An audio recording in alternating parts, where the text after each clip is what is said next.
the PSL is starting next week, Monday, where we're gonna see Mamelodi Sundowns playing Orbit College. Then Kaizer Chiefs will host Golden Arrows. Very interesting transfer activities since the beginning of the year. We saw Mamelodi Sundowns recording Damane from TS Galaxy, who was a key starter. Why did they recall him? Are they trying to destroy him also? I don't know. Guys, hopefully it's going to play because it's part of the Bafana Bafana setup and it's been a very key player for TS Galaxy. Imagine if they recall him, it's going to Sundowns, then he doesn't play. Who gets affected? Bafana Bafana at the end of the day, because defensively we saw with Ngezana and Bogazi that defensively Bafana Bafana are not strong. So a player like Ndamane can get his chance. We don't know what he's gonna do. Again, we saw Orlando Pirates recruiting three new players: Edric De Jong, Paul Tabatsane, as well as Daniel Msendami. Very interesting signing. Also, if you look at Sundowns, they've signed a striker, Brian Leon from Colombia. Colombia, we know Colombia is known for what? They're selling a bad substance. Most of the owners, like I know Christopher Colombia. I think that Christopher Colombia used to own this team, Kola. You know, Christo, who was he? I mean, not Pablo Escobar. I think it's Christopher. The person is Pablo Escobar, used to own this team. So, a transfer window is started, Kola, and welcome to NXL 360. Please tell me what's your take about these two new Pirates signings? Actually, three now. I'm sure you know with all of them because you played with them. I think you are the best person for this one. No, thanks for having me, Nadim. It's a very, very interesting window. We're seeing teams bolstering their teams. So it shows that the teams are in a mission. And very interesting is to see Orlando Pirates and Mamelodi Sundowns being the most active ones in bolstering their squad. So yeah, getting into the three signings for Orlando Pirates, I think they started with Udiong, which the signing was announced earlier, and then they went on to announce Chabatsane and Umsendami now recently. For me, it's three interesting players. Differently, I think they're going to add more value to Orlando Pirates what they have now. Because you look at Udiong, he was a consistent starter for Stellenbosch. You look at Chabatsane, he became a consistent starter for Marumo Gallants, same as Umsendemi. And two of these signings are actually international players. One playing regularly for Zimbabwe being Umsendami. We saw him with AFCON as well. And Udiong, we know he's in New Zealand. He's been getting some minutes, even though he's not a starter that side. But getting a call up to his national team, I think it's a very great improvement. So Orlando Pirates are very direct with their approach. They are poaching starters. They are not going for players that still need to improve, looking at the position that they are in. So it's very interesting. I mean, for me now, Chabatsane, I think he's a perfect replacement for Umbogazi, a versatile player. He can play left back, very comfortable on the ball. He's high on confidence. I saw both of them when I was still at Marumo Gallants training, playing with them. They are very great talent to have and to add on. And then with Umsendam, what is it bringing to Orlando Pirates? Is it going to compete on the left or on the right side? We know that he scored against Orlando Pirates when they beat Paris 2-1 in the beginning of the season. Was he signed because of the AFCON, where he also did well? Or was he signed because he scored against Orlando Pirates? Or is just a good player overall? I think we just have to give credit to scouting departments Orlando Pirates, man. You lose a player like Umbogazi, you replace him by Uchabatsane, who is solid. He's got the height, he's left footed. He's going to be a good addition to whether they play him as a left back, whether they play him as a left center back. He's got the stature for both the position. He's also quick, you know. And then looking at Umsendami is a very hard worker as well. He works hard, that boy. But interesting, I don't know which side are they going to play him, because when we were all at Marumo Gallants, he enjoyed playing or coming from the left. He wants to cut in. I think we saw him Nagui with Zimbabwe. They were using him on the left. He was the one giving Unto the right back here to a problem when Zimbabwe was playing against South Kulisom down. Africa.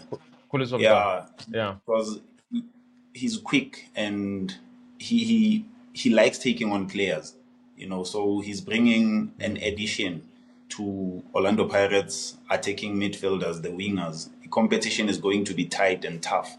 So whether they play him on the left, whether they play him on the right, he's got a good eye for a cross as well. He can pinpoint. He's very energetic man, so to say, and he always wants to go forward. Arrogant as well. That's one thing that I like about him. He's not scared of trying and taking players on and coming to help in defense as well, which is an advantage for them having a player like that. So we don't know would he play coach Pirates, who is he going to start? Be Umsendami on the right side or Tabatsane on or the on left the side. left? Yeah, they still have Police who can play left or right, which is more effective on the left. So they still have they have a good number of players. For me, I think it's increasing in terms of the performance and the competition for the team. For for me, it says their target is going all out for the Premier League because it's one thing that they've been wanting for quite some time now. So they go all out to find players that are going to add value to the team and help improve the team. Yeah. Also, if you look at the on the left side in Daba, it's been the only natural left back. Then there's Hoto. So one will say also Tabatsane is a very good addition. He is definitely a good addition. If they choose to play with three centre backs, you can also include Uchabatsane as a left centre back who can cover the left back side, So it's very interesting, and I think the scouting department, Pirates, hence I'm saying we have to give props where it's due. I don't think many people were giving the right eye to the boy. He's of a high quality, talented player. We have to give him his flowers. Even though before he played, I think they just need to be patient with him. I hope Uguti, all the players that they are bringing in are going to adapt because moving from one team to the other also has an impact. Asaz Uguti, how far it will take them to adapt to the style of play Orlando Pirates and the pressure as well. We can't leave that away because playing for Imarumo Gallants and Orlando Pirates are two different aspects, two different teams, two different giants, if we have to say. But we know Imarumo Gallants is not a giant. Orlando Pirates is a big team. You play in a stadium that is packed. You play with supporters that demand highly all the time. They don't have time. They're gonna nurse your feelings, saying no, we want. And at the time where they sign them, it's a time of pressure. They have to maintain their number one position against the Mamelodi Sundowns, And looking at the signings, they saw the gap in Umbogazi leaving, and they had to approach Marumo Gallants for the boy. And he was a regular. It's not like Uguti, they're signing a player who still needs to get match fitness and all of those things. They're signing players who are ready to go in and put in a fight. De Jong as well, he's a great loss for Stellenbosch. At the position where they are, I don't know how you easily let go of such a high quality player, a player who's been a regular for you. So it's interesting. Orlando Pirates, they know what they are doing and they know what they want. I just hope with the players are going to get in there and keep on the fight, join in the players that have been throwing in the hard work. So with the Jonkor, is it coming in to compete with Mahopa or is going to be playing more as a number 10?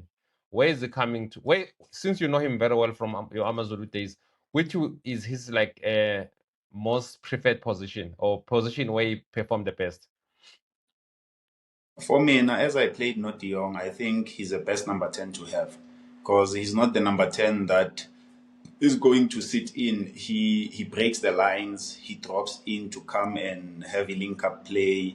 He's comfortable on the ball, he's got dangerous blind runs.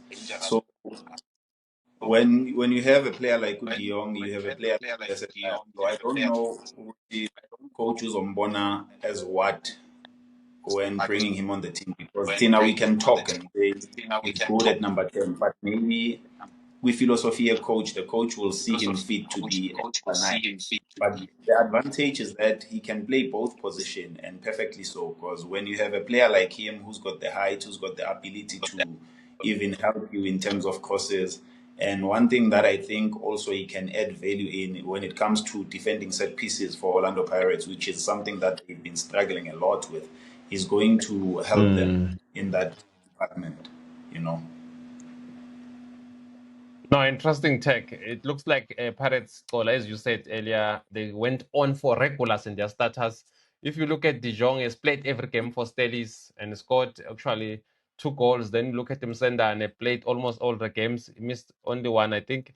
Then scored also against Pirates. Paul Tebetsan, I played 13 games, featuring every games for them. And then let's move on to Mamelodi Sundowns. We see them recalling their player Kuluman Ndamane, that is his correct name, Bafana Bafana player. What's your take about that move of Kulman Ndamane to Mamelodi Sundowns? What is he bringing to Cardoso's side? Because we're told that Peter Msimane is joining Sundowns, but we see Cardoso dancing and showing videos with the players, telling the journalists, "You guys are liars. I'm with the team. I'm happy. I'm not going anywhere."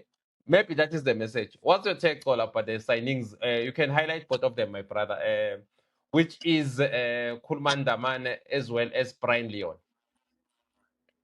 You know, the most interesting thing is that both these team signings, they have similarities. You look at the Pirates. Pirates, they've bolstered their squad. They've conceded, I think, 2 goals lesser than Mamelodi Sundowns. So they are intentional. They want to improve their defensive structure after the loss of Mbogas. Mamelodi Sundowns, they've scored 2 goals more than Orlando Pirates. They want to increase their goal tally in trying to, to improve their chances of retaining their league title. So them including a player like Brian Leon, who had scored 13 goals in his previous team, and Undamane has played 13 games for ETS Galaxy. It shows Uguti, maybe it's the 13th thing that they are trying to do, which maybe might bring some lady luck on their side.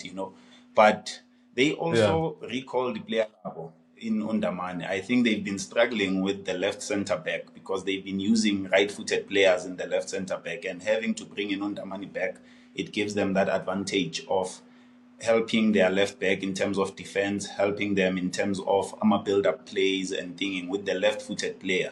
It gives an advantage to a team when you have a structured back four with a left-footed player playing in the left-footed position, in the left side of the pitch.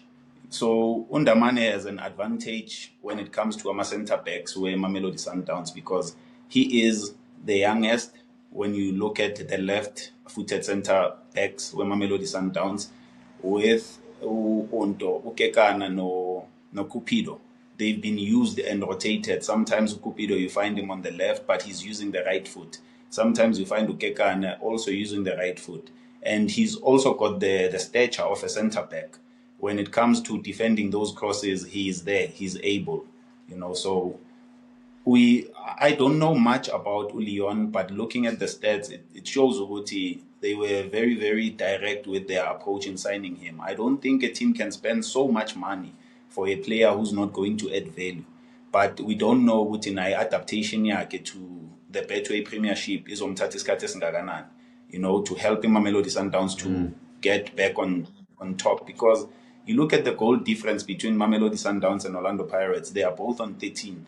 But the only difference is that the other one has conceded 2 more goals than the other, and the other one has scored 2 more goals than the other.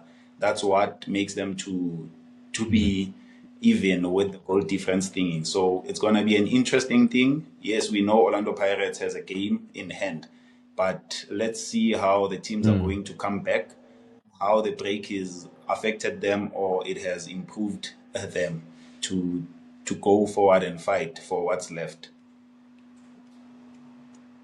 So interesting. It means Sundowns really, they wanted to strengthen the defense, obviously, as you say, and also improve the attacking force, because they already have Shalule, they've got Renas, they've got Sales, they've got Motiba. It looks like they have strongest team in the PSL.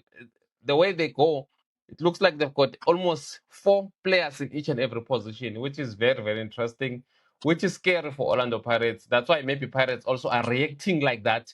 They are going all out, going to Marumo Gallants and getting the players that they feel can improve them. Even the best player for me, Andrew De Jong, maybe one would say, after selling so many players, have been the best player for Stelis.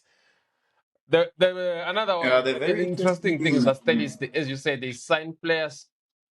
Mm, sorry, I'm saying that the interesting thing about these two teams, they are signing more or less the same.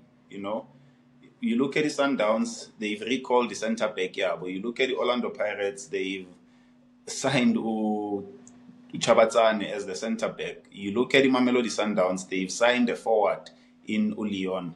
You look at Orlando Pirates, they've signed a forward in Udiong Nomsendem. You look at Mamelodi Sundowns, they've signed Umunapule Saleng, who's an interesting call for them. So their approach is mm. almost similar. You know, they both signed 3 players currently, similarly positioned. So Asaz Guti, who's copying who, or is it a coincidence that is happening there at the top? We are yet to see.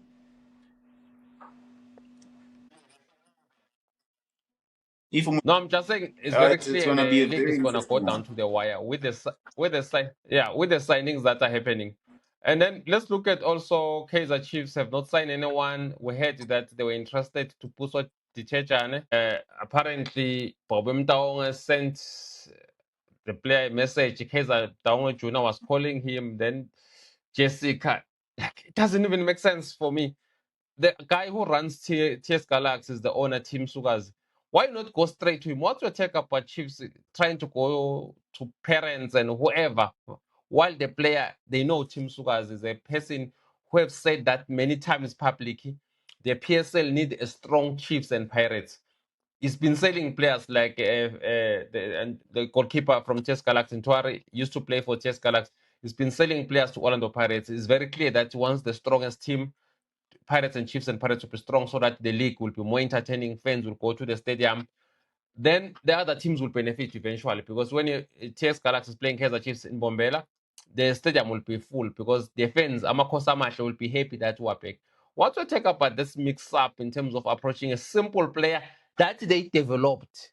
The only reason the boy left is because is it the one that maybe didn't want to be a ball boy at Kaizer Chiefs?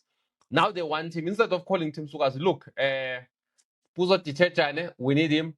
But now they go via parents and all those kind of things.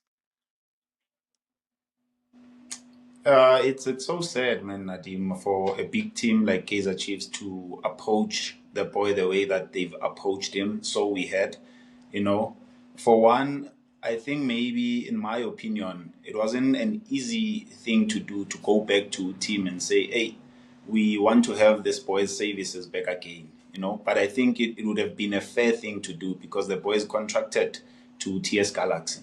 The first person to be approached was the owner of TS Galaxy. They should have gone through that route, sit down in the table because he has openly said he's open to selling players to either Kaizer Chiefs, Pirates, or Sundowns, and there's evidence that is on the table to saying he hasn't refused to sell any player to any teams. Player Wake has been sold to Orlando Pirates, Sundowns, Kaizer Chiefs. So I'm yet to understand why did Kaizer Chiefs not go and knock on the door of his office and say, listen, we know this boy was developed by us and we would like to have his services back. Maybe they would have come up with a better offer, with a better agreement with both parties, and they find the boy back at Naturena. But it's just unfortunate because we saw the boy being announced the USA now. So they missed out on one of the talent that they, unfortunately, the ones that have developed him. So can you imagine if they wouldn't have let go the boy because of the saga that happened to find him in the books of ETS Galaxy? You know, so maybe it was a pride thing at Yeah, stake because to say, he "Ish, left Kaiser now Chiefs. we." He left Kaiser Chiefs because he refused to be a ball boy. Yeah, but the boy, so I heard he was from a game. I mean, they could have opted to take any other boy on the day.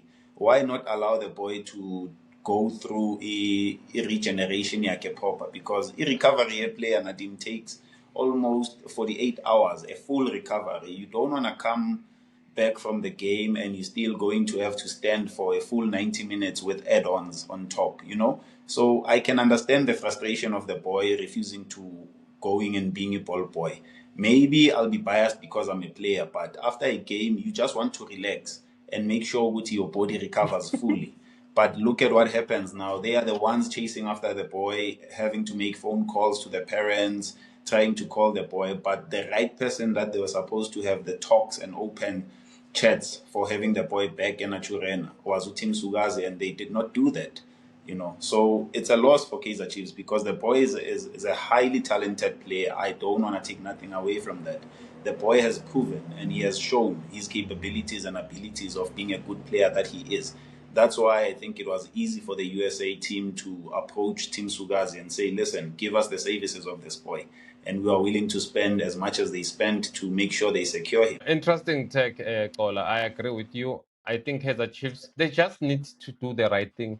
Hire a sporting director who doesn't have a Mtaung surname, a guy that they will task him, we need this player, sign him.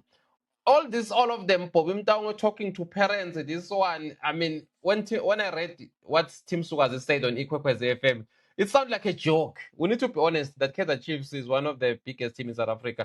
But the way they try to sign a player, even Tim Sugazi, he said he just watch on where they're gonna end up. It's actually becoming like a moomish. I remember when I was working for SAPC Sport Soccer Zone, there was this show called Moomish. It looks like the management they have become a moomish when it comes to signing players. Kola, the interesting part is that Sekhukhune have reinforced. Let's move to them before we wrap. They've signed, obviously, Lebohang Piri. They signed Bradley Mojela. What's your take about Sekhukhune? It looks like they are really signing the right players in terms of experience. Obviously, they've got guys like Linda Mtambo, Monare, highly experienced Bradley Cropper. If you look at the makeup squad, surely they're onto something. Definitely. Iskukune, they've made their intentions clear. Ukuthi they want to mix experience with youth. And for me, I feel Uguti, it's the right approach and the right way to doing things because who's going to guide these youngsters? It's the people that have played the game, you know? And we're seeing Ama signing Zwabo. They're not only signing youngsters, but they're mixing with the right youth that can guide the young players to develop and become the senior players with time. So that when those young players are now senior players, they can now include the young ones to they can integrate the younger ones that maybe they have potential or they see to be the one outseeing the older ones. So it's always good for Mina when you see a team mixing youth and experience. It blends so well, you know. And you look at their previous signings, they even went about to sign Abo Mokocho go Cape Town City, you know. Umukojo is one of the highly rated player, in my opinion, who's played the game abroad for the longest time. And you see that they revisiting that approach with them, bringing in Olebogang Phiri, one of the talented players I've seen. He's played abroad for the longest time. With the number of games he's played abroad, the experience that he's bringing back in the country. I mean, he's a national asset as well. He's played for Bafana Bafana and did great things. So you have a player like that, you've got an asset who can also help the youngsters to want the feeling of going abroad. You know, give them the taste, give them the experience that he had, you know, while helping the team to do better and do good. I think that's why Skukune is always in and around the top four. They're competing. You find them in the finals of trophies. It's just a matter of time where you see them clinching a trophy into their cabinet. How they are going with their ways of running and doing things, it's working for them. They've been consistent in the position that they've been competing in. They went on to compete continentally as well, which is beneficial for South African football.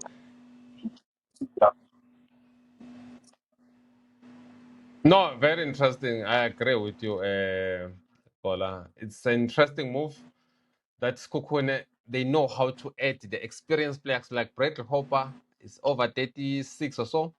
Went to left Siwelele now called used to be called SuperSport United. He did so well. He became the top goal scorer in the league instantly. I just like how they do business. I agree. It's a matter of time before they win a trophy. And I think there's a time where they will end up winning the league is Kukune, the way they do things. For me, it looks like the intention is very clear.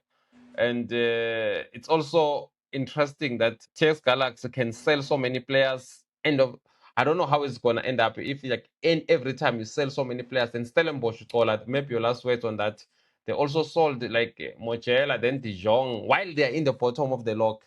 Does it mean they'll really be relegated? As I said, they are going down. Hey, yeah, Nadim, it's one thing that I've noticed about South African football is that history has a way of repeating itself.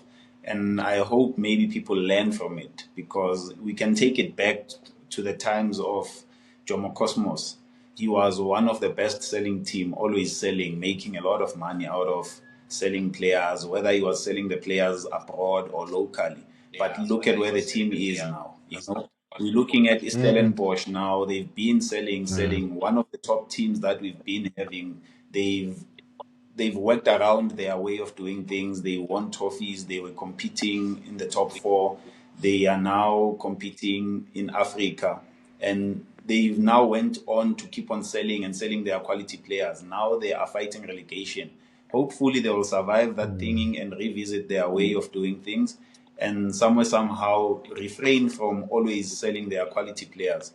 And with seeing ETS Galaxy now keep on selling their quality players, we don't know. But I think each and everyone has their own way of doing things and their belief in how they want to run their things. We cannot control how people do their business. They have their plans, their structures, and they know what they want to achieve from that. Even that Cape Town City Cola, they were relegated because of selling and selling. Even Black Leopards, that method they got them relegated. I don't think it's a good way of running a PSL team. The more you oversell, one point in time will be relegated. As you say, Jomosono, we used to praise him. Hey, he's a developer. But what's happening? He got related, he struggled coming back. It looked like a joke now when you say Jomo Cosmos is not even in the first division, Cola. It's down. We don't even know where it is. Thank you so Yeah, much, Kola, and Nadim, thank you so much, guys, we for can. joining us. I'm saying Yeah, you, guys, you thank you can so even much. go abroad, Keep on Nadim. You look at the subscribing. This teams is that are NXL always selling. 360. Yeah, exactly. It's always like that. It's not a sustainable project. Guys, please continue subscribing, liking, and sharing. We intend to cover you with the PSL information. It's going to be an interesting season.